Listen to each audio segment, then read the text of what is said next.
नमस्कार, next 9 news देख रहे हैं आप और मैं हूं आपके साथ प्रज्ञा सिंह। राजस्थान में लगातार कांग्रेस अंतर्कलह का सामना कर रही है। ऐसे में क्या सचिन पायलट अब पार्टी में कोई बड़ा खेल कर सकते हैं? दरअसल आपको बता दें कि भीम आर्मी की चीफ चंद्रशेखर आजाद के साथ अब राजस्थान के पूर्व डिप्टी सीएम सचिन पायलट का नाम जुड़ने लगा है। दावा किया जा रहा है कि भीम आर्मी के चीफ चंद्रशेखर आजाद ने जो 1 जुलाई को एक बड़ी जनसभा को संबोधित किया राजस्थान के भरतपुर में, उसके बाद से कयासों का दौर तेजी से बढ़ता हुआ दिखाई दे रहा है। कहा जा रहा है कि चंद्रशेखर आजाद राजस्थान पर फोकस कर रहे हैं। दावा किया जा रहा है कि कांग्रेस से उन्हें समर्थन भी मिल सकता है, लेकिन सचिन पायलट की तरफ आखिरकार चंद्रशेखर का झुकाव क्यों देखा जा रहा है? क्या चंद्रशेखर आजाद सचिन पायलट को अपनी तरफ साधने में लगे हुए हैं? और जिस तरह से उन्होंने दावा किया अपनी अगली जनसभा को लेकर, उसके बाद तो उनका नाम सचिन पायलट से काफी ज्यादा जुड़ता हुआ दिखाई दे रहा है। सुनिए जरा क्या कुछ कहा उन्होंने अपने बयान में। सच में नया हूं राजनीति में, मैं बिल्कुल सच में नया हूं। मैं ये नहीं कहता मैं बहुत बड़ा हूं, बहुत बड़े बड़े नेता। मैं तो छोटा सा आपका आम जैसा हूं जैसे आप। लेकिन मैं आपको ये वादा कर सकता हूं, क्योंकि आदमी के लिए जान से बढ़ के कुछ नहीं होता। मुझे यहां से एमपी एमएलए का चुनाव नहीं लड़ना है, लेकिन मैं चाहता हूं कि यहां भी अन्याय खत्म हो, यहां भी आप लोग ताकतवर हो। मैं यूपी में नहीं गया सभा करने इस घटना के बाद में यहाँ आपके पास आया ये कहने कि यहाँ आपके पास पहले मौका आएगा अपने लोगों की रक्षा सुरक्षा करने का। यहाँ आपके पास पहले अवसर है इन गुलामी की बेड़ियों को और उन सामंतशाही ताकतों को सबक सिखाने का कि अब हम जुर्म नहीं सहेंगे। अब हम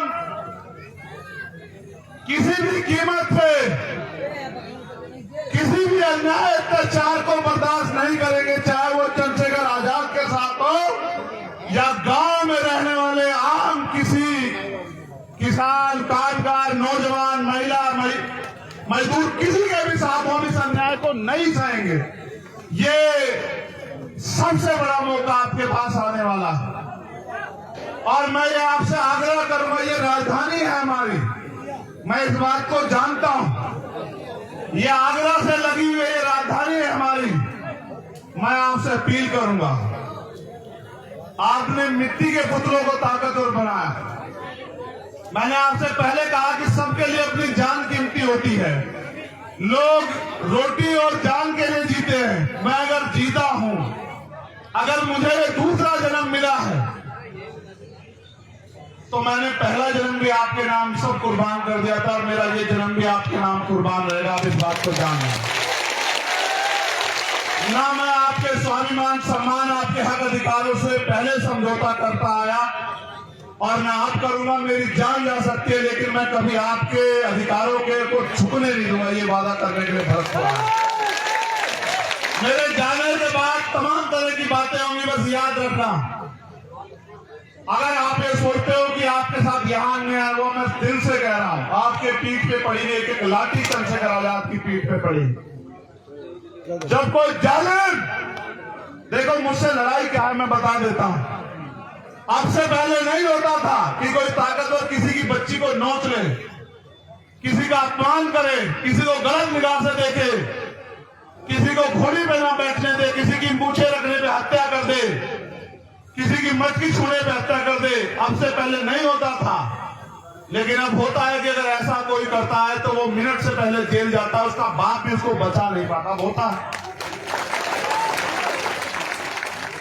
जो ये सोचते थे कि ये किसान कबीले, दलित, पिछड़े, अल्पसंख्यक समाज के लोग, आदिवासी समाज के लोग उनकी जागीर है, उनके गुलाम है, इनका शोषण करना उनका जन्मसिद्ध अधिकार है।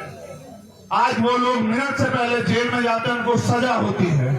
उनको ये चुभने लगा कि आज एक लाखों चंद्रशेखर खड़े हो गए हैं, आज हर गली में चंद्रशेखर है, इस भरतपुर में हजारों चंद्रशेखर हैं जो सीना तान के खड़े हैं, जो जवाब देना जानते हैं।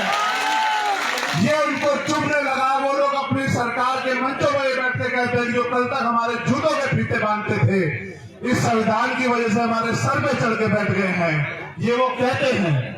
मेरी लड़ाई ये है कि संविधान में जो अधिकार आपको दिए वो सुरक्षित रहे और वो लागू हो और नए अवसर पैदा हो और भारतीय संविधान सुरक्षित रहे और बाबा साहब अम्बेडकर, सर छोटू राम और चौधरी चरण सिंह, चौधरी कुमाराम आर्य, कोतवाल धन सिंह गुर्जर, जननायक बिरसा मुंडा और मान्यवर काशीराम साहब के अधूरे सपने पूरे हों, यही मेरा सपना है। इसलिए मैं राजस्थान में हूं और मैं जानता हूं,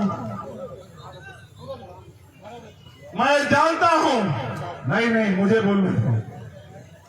मैं जानता हूं ये तभी पूरा होगा जब आपके हाथ मेरे कंधे पे होंगे और फिर ऐसा शासन आएगा जैसे राजा सूरजमल जी का शासन था, जहां सेना भी हमारी, जहां कोष भी हम पे और जहां राज भी हमारा और सम्राट अशोक जैसा राज, वो तभी आएगा जब आप एक हो जाओगे।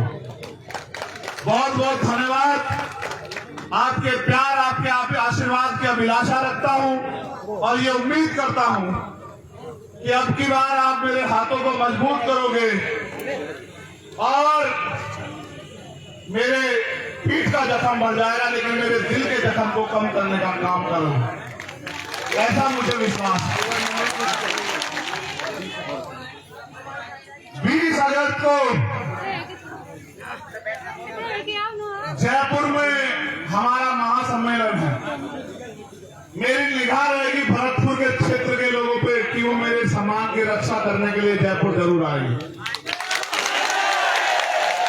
मैं भी आपसे वादा करता हूं, समय का कोई पता नहीं, मेरी लड़ाई किसी जाति धर्म से नहीं है। मैं मानता हूं हर जाति धर्म में अच्छे बुरे लोग हो सकते हैं, उनकी अपनी समस्या हो सकती है, लेकिन अगर सब ठीक रहा और मेरे अंदर जान रही, मैं आपका स्वागत करने के लिए जयपुर 20 अगस्त को जरूर आऊंगा। देखा आपने और सुना भी। दरअसल आपको बता दें कि अब चंद्रशेखर आजाद राजस्थान में एक बार फिर से जाने वाले हैं। उन्होंने कहा कि अगर मैं जिंदा रहा तो आपसे फिर मुलाकात होगी, लेकिन जयपुर में। और अब आपको बता दें कि 20 अगस्त कांग्रेस पार्टी के लिए भी बड़ा दिन है। 20 अगस्त को कांग्रेस पार्टी भी एक बड़ी बैठक करने वाली है और ऐसे में उनकी महासभा और दावा किया जा रहा है कि यहां पर जो जनसभा होने वाली है कांग्रेस की, उसमें सचिन पायलट ही जनता को संबोधित करते हुए दिखाई देंगे। इसकी सबसे बड़ी वजह है अशोक गहलोत का चोटिल होना। दरअसल अभी कुछ वक्त पहले ही अशोक गहलोत एक हादसे का शिकार हो गए, जिसके चलते उनके पैर में फ्रैक्चर आ गया। ऐसे में 20 अगस्त को होने वाली जनसभा का मोर्चा सचिन पायलट संभाल सकते हैं और 20 अगस्त का ही दिन चुना चंद्रशेखर आजाद ने, यानी कि दोनों बड़े नेता एक साथ मंच पर दिख सकते हैं। ऐसे कयास भी लगातार लगाए जा रहे हैं। तो क्या वाकई में चंद्रशेखर आजाद और सचिन पायलट एक साथ मिलकर आगामी विधानसभा चुनाव में कोई बड़ा खेल कर सकते हैं? आपकी क्या राय है? कमेंट बॉक्स में जरूर शेयर करें और बाकी ऐसी खबरों के लिए आप सभी देखते रहिए नेक्स्ट 9 न्यूज़। नमस्कार।